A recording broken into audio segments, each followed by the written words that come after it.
नमस्कार दोस्तों, मैं प्रमोद वेरुलकर अपने YouTube चैनल पर आप सभी के साथ में। आज का जो महत्व का विषय है वो है अपनी माँ को सम्मान दे, कभी अपनी माँ को अपमानित न करे। जीवन में जो समय को सार्थक बनाता है वही समय की पूजा करता है और समय की सार्थकता ही समय की पूजा करता है। और समय समय होता है, किसी का नौकर नहीं होता। और नदी से जो धारा और जल बहता है वो वापस नहीं आता। जुबान से जो शब्द निकल जाते हैं वो वापस नहीं आते। और धनुष्य से एक बार अगर तीर निकल जाता है तो वो भी वापस नहीं आता। और अपनी जिंदगी में भी जो लम्हे गुजर जाते हैं वो भी अपनी जिंदगी में वापस नहीं आते, दोबारा जीवन में नहीं आते। जैसे कि आपका बचपना गुजर गया और वही बचपना आज आपके लिए एक सपना बन गया। इसीलिए वक्त गुजरता है तो सब कुछ बदल जाया करता है। उदाहरण के लिए, बच्चा छोटा था तो माँ से बहुत प्यार करता था। अगर बच्चा छोटा रहते समय अपने माँ के पास में है, भले ही उसको आप 1000 रुपए का नोट भी पकड़ा देंगे तो अपनी माँ को कभी नहीं छोड़ेगा, क्योंकि वो माँ से प्रेम करता है। इसलिए छोटा था तो बचपन में माँ से प्यार करता था। बड़ा हुआ तो खिलौने से प्यार करने लग गया।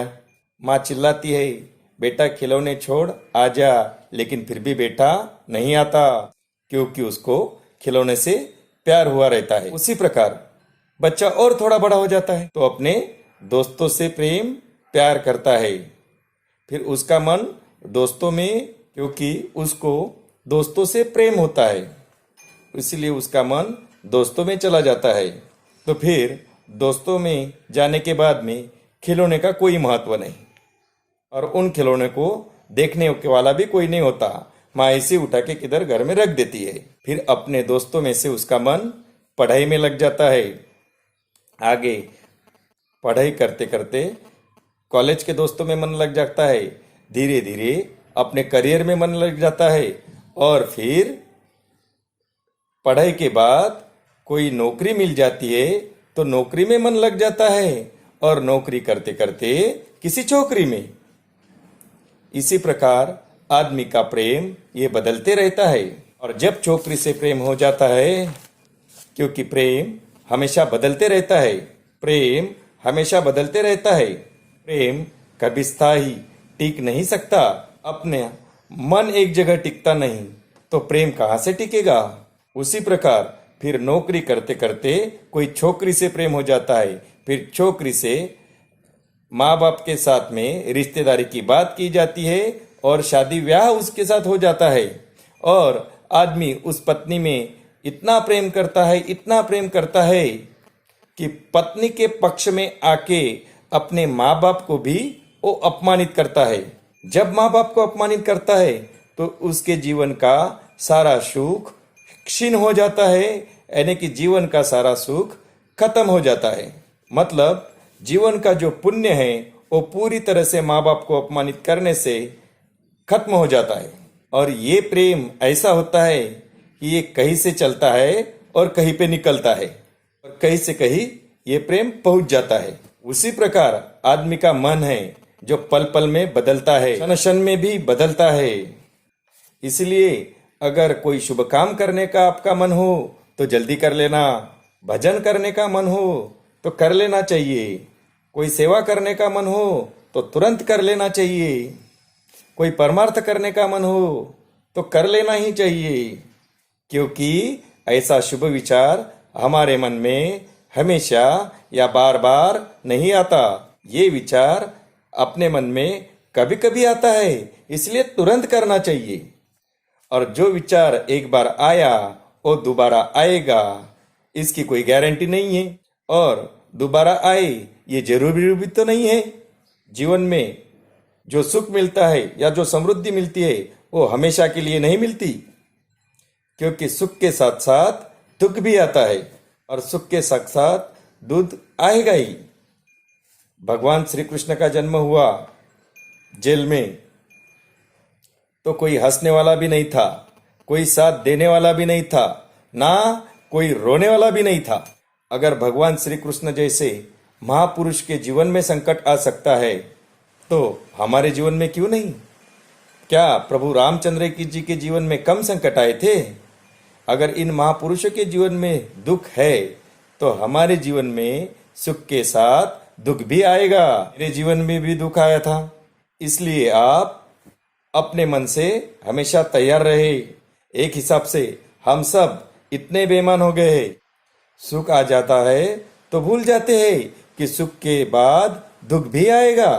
इसलिए सुख और दुख दोनों एक ही माला के मोती है। सुख के बाद दुख आता है और दुख के बाद सुख आता है, और इस सच को आपको मानना ही पड़ेगा।